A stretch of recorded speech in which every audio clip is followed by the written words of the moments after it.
বন্ধুরা, আমি একটা কথা তোমাদের মাঝে শেয়ার করাম। কি কথাটা জানো? অনলাইন জগৎটা আইসা আমরা যারা গরিব মানুষ আছি অনেক খুশি। আমরা কেল্লিগা আমরা দু একটা কথা কিন্তু আমরা কইতে পারি, দু একটা প্রতিবাদ আমরা করতে পারি। আসলে আমরা প্রতিবাদ করলে কি হবে? আমাদের ভিডিওতে যদি লাইক কমেন্ট না আসে তখন তো মনে করো যে আমাদের ভিডিও ভালো হইতো না। তোমরা অবশ্যই লাইক করবা।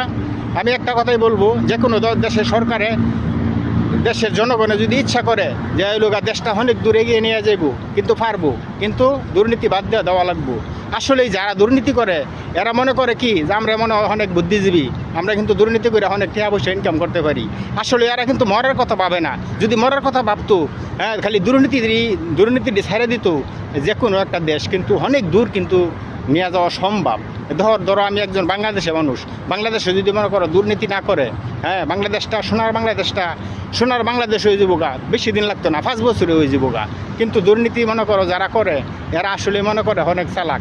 আসলে তোমরা যারা দুর্নীতি করতেছো খালি মইরা দেখো, পরে মরার পরে যে তোমরা আর কি হইব, পরে কিন্তু মরার পরে কিন্তু কইবা যে এরবার যদি আল্লাহ এরবার আমাদেরকে জীবিত করো তাহলে আর দুর্নীতি করতাম না। তখন কিন্তু আর সময় পাইতা না।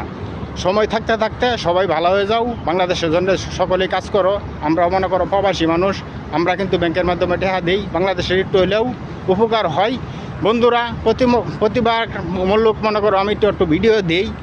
আমি তো মনে করো মূর্খ মানুষ, ঠিক মতো না হয়তো তোমাদের কি কথা বোঝাইতে পারতাম না। ঠিক আছে, তোমরা আমার ভিডিওতে একটু লাইক শেয়ার করো।